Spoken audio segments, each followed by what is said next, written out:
Hi, thanks for joining me. Today I'm going to be going over problem 1 from week 3 of the Michaelmas term Invariants puzzle competition. If you want to see more details about the competition, check out the link in the description below.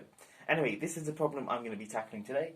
We have the infinite lattice of integer points, so that's the xy plane, and I've drawn dots on each coordinate which has both coordinates integers.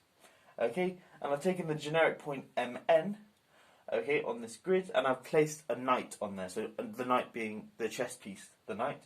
Now, the knight can only move in a certain way.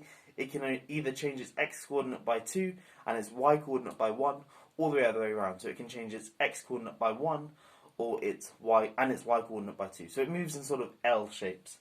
Okay? And we want to know what is the minimum number of moves required for the knight to return back to the origin, given mn. Okay, so in this case, let's just firstly check that it can return back to the origin. So it could move 2 across here and 1 down to this place here. Then it could go 1 across here and 2 down to this place here. Then 2 across and 1 up to this place here. 2 down and 1 across to this place here. Then 1 up and 2 across to the origin there. So it certainly can return back to the origin. And in this case, it took 5 moves, but perhaps there's some way to do it in fewer moves. Okay, we want to know, and also this is for the particular case where m is 1, 2, 3, 4, and n is 1, 2, 3. Okay, so we want to do it in the general case. Work out the minimum number of moves required for the knight at point mn to return back to the origin. Okay, so if you want to have a go at this problem, pause the video now and give it a go for yourself, and I'm going to get stuck into a solution.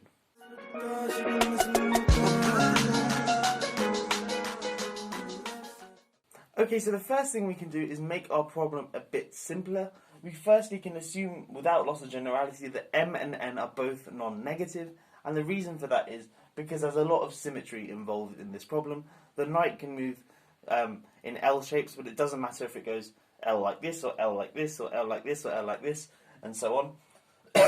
Excuse me. So we only really need to focus on the non-negative case. And when, say for example, we had mn here in this quadrant here, we'd use we think of the corresponding coordinate in the non-negative plane. Say if we had this point here, which is what 1, 2, 3, 4, 5, 6 minus 1, then we look at this point here, and the route that we take to get to the origin here will be the same as the route to get to the origin here, but sort of flipped.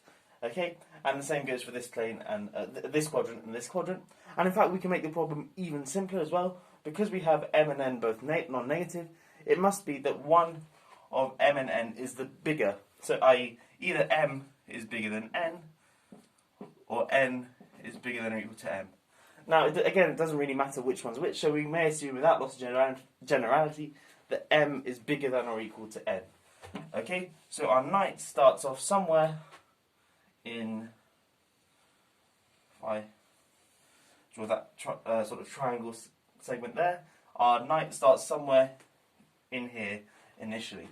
Okay, now what we want to do is take our knight and bring it as close towards the origin as possible, and then when it gets near to the origin, we can deal with sort of special cases and things like that. But when it's really far off, away from the origin, at the start, all we want to do is bring it as close to the origin as we can. So the move that we're going to do, the knight move that we're going to choose to do will be this one here, that takes it -2, -1. Okay, so for example, if we started here, because it's quite far away from the origin, we just want to home in on the origin. We take it from here to here, so 2 across and then 1 down. And then again, we do the same thing, 2 across and then 1 down. And then we keep doing this until we can't. So that will either be if we hit this line here, the line y equals x, or we hit the x-axis. Okay, and now what I'm going to do is treat those two different cases separately and see what we do. So, i.e., once we hit the once we hit the line y equals x, what is the minimum number of moves required to get from there to the origin? And similarly, once we hit the x-axis, what is the minimum number of moves required to get from there to the origin? Okay, so let's firstly consider the case where m is between n and 2n. Of course, we know that m is bigger than or equal to n. That was sort of the without loss of generality conditions we made. And now we're going to look at the first case where m is less than or equal to 2n. And why do I choose 2n? Well, because if we draw this region here, it's this one here. And then when we do the knight move -2, -1, okay, wherever we start here, say minus 2, minus 1, we're always going to end up hitting this the line y equals x, or the line m equals n on this graph here. And then what we want to do is work out what is the minimum number of moves required to move from to get from a generic point, say xx, on this line all the way down to the origin. Okay, and to do that, we're going to look at 3 different cases of x, and we're going to look at the different cases when if x is a multiple of 3, if x is 1 off a multiple of 3, or if x is 2 off a multiple of 3. Okay, so let me grab this off, and we'll firstly consider the case when x is a multiple of 3, because that's quite simple.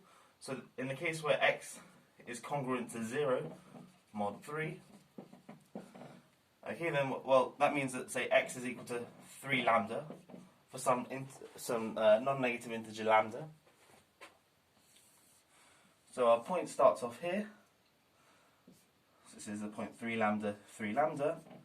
Okay, then what we can do is just apply 2 moves to get it down to 3 lambda minus 1, 3 lambda minus 1.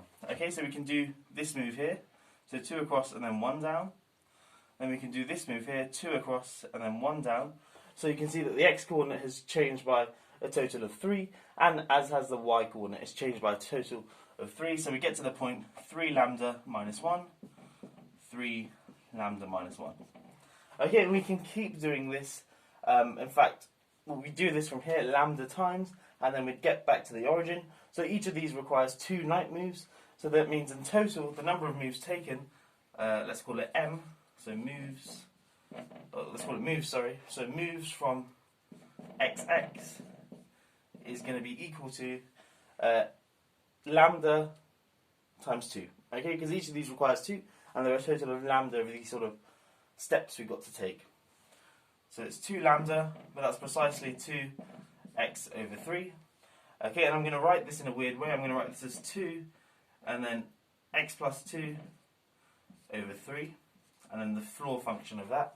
Now notice that this indeed is the same as this in the case when x is a multiple of 3, but the reason I write it in this form here is because when we look at the case x equals 1 mod 3 and x equals 2 mod 3, we're also going to derive the same formula. Okay, so now let's look at the case where x is congruent to 1 mod 3, in which case we can write x as 3 lambda plus 1 for some non-negative integer lambda. Okay, so we start at the point xx on this line here, and we're going to do a similar sort of thing. We're going to work along this diagonal to get to somewhere near the origin this time, by doing this move, 2 across and then 1 down, and then 2 across and then 1 across. Sorry, 2 down and then 1 across. And then we get from the point xx to the point x minus 3 in 2 moves. And we keep doing this until we get to the point 1, 1. Okay, and that of course takes a total of 2 lambda night moves to get from there to there.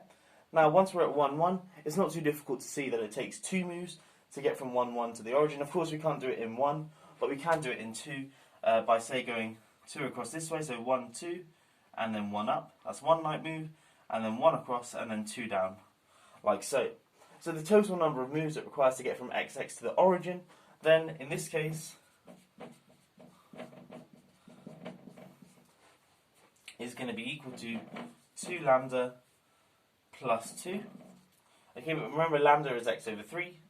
Sorry, x minus 1 over 3 in this case, so 2 x minus 1 over 3 plus 2. And then you can again verify that this thing here matches that formula up there. So 2x plus 2 over 3. Okay, so x plus 2 over 3 in this case here would be lambda plus 1. And you can check that this thing here is also lambda plus 1, because if you do x minus 1, this is lambda plus 1, and then we're doing 2 times that, which is 2 lambda plus 2, which is that line there. So maybe I shouldn't have this line written out, it's a bit confusing. Okay, so the number of moves in the case when x is congruent to 1 mod 3 is equal to 2 lambda plus 2, where lambda is x minus 1 over 3. Okay, and it matches this formula here, like so. And now what we're going to do is look at the case when x is congruent to 2 mod 3, and then we'll have dealt with all the cases when x is on this line here, and then we'll get on to when we end up on the x-axis. Okay, so now let's consider the case where x is congruent to 2 mod 3, in which case we can write x equals 3 lambda plus 2 for some non-negative integer lambda. Okay, now firstly note the number of moves, or the minimum number of moves required to get a knight from 2-2 to the origin is 4. Well, firstly note that we can certainly do it in 4. Well, I just showed that from 1-1 we can do it in 2 moves, so we can just sort of replicate that from getting from 2-2 to 1-1, and then 1-1 to 2-2, 1-1 to 0-0, sorry. So that will make at most 4 moves, and then it's not too difficult to see either by just checking a few different ways, or perhaps using an argument on the parity of 2 and 2 to see that you can't do it in any fewer moves than 4. Okay, so that's just one thing to note. So in the special case where m and n are both 2, we know that the answer is 4. So we start from the point xx, and we're going to do a similar sort of thing, except now, as opposed to going down to 2-2, we're going to stop at 5-5 and do something slightly different. Okay, so how many places are there? Well, there's lambda minus 1 moves there, and then times 2 because each. So similar sort of thing. We go, was it 2 across, 1 down, then 2 down, and then 1 across. This will take us to x minus 3, and so on. We continue doing this. There's 2 knight moves there, and getting from there to there, there's lambda minus 1 sort of jumps of 3. Okay, so getting from xx to 5-5 requires lambda times 2 different moves. 2 lambda minus 1 moves. Now what we want to do is work out how to get from 5-5 to the origin. And now I claim that if we were to, we can sort of see if we were to do this move one more time, then we get to 2-2. But we've just shown that moves from 2-2 is 4, and that seems like quite a large number of moves. So getting from 5-5 to the origin then would be 6, and it feels as if perhaps we can get from 5-5 to the origin even quicker, and in fact we can. If we go, say, 1 across here and then 2 down, we get to 4-3. Okay, and then what we can do from here is we can go 2 down and then 1 across. So then that brings us to this point here, which I'm just going to write here, is going to be 3-1. Okay, and then we can go, what can we do here? We can go 2 across and then 1 up. Okay, so then this is going to be the point 1-2. And then we can just go 1 across and then 2 down to get us to the origin. And that's 1, 2, 3, 4 moves from 5-5 as opposed to 6 moves.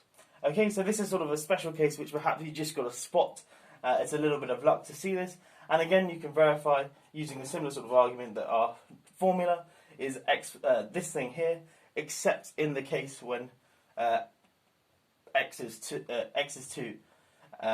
then it's 4. Okay, because obviously if you put x is 2 into this thing here, you get 2 plus 2 over 3, which is 4/3. The floor function of that is 1.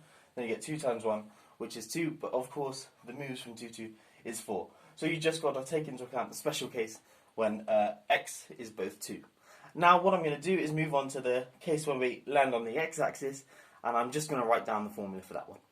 Okay, now let's look at the case where m is bigger than 2n, in which case we start off, say, at some point here. This is the line m equals n, this is the line m equals 2n. We start off at, say, some point here, and then when we do our sort of 2 across, 1 down, 2 across, 1 down, and so on, we're going to hit the x-axis first at some point x0.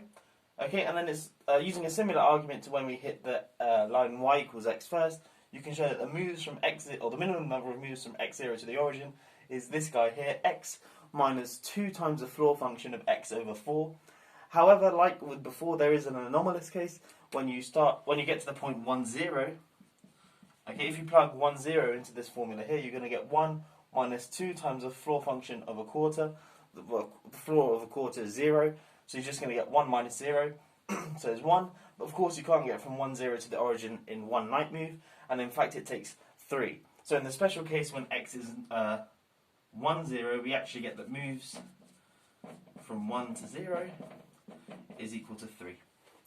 Okay, and that solves the problem. Of course you could write out an explicit function, but this would be tedious, and I guess there wouldn't be really much point to this, or much intuition or much maths to gain from this, because you just have to be considering all the different cases. You know, the special case when you've got 1, 0 and 2, 2, the special case when m is less than or equal to 2n, when m is bigger than 2n, and also, remember at the start we made that massive without loss of generality claim, where we had m and n being non-negative, so you'd also have to consider the case when perhaps they are negative as well. and those sorts of things. But this has given you a reason why, firstly, you can move from that point to the origin, from any point mn to the origin, but also the reason it's the minimum number of moves is because each sort of move we're taking, we're homing in on the origin. Like especially at the start, we're doing the best possible to get as close to the origin as possible, and then from there on, we're doing the best we can to get to the origin, and that's why it's the minimum number of moves. Anyway, I hope you have enjoyed this video. If you are new here, please do consider subscribing, and yeah, checking out some of my other videos as well if you want to. But that's all for now. I'll catch you in the next one. Have a great day.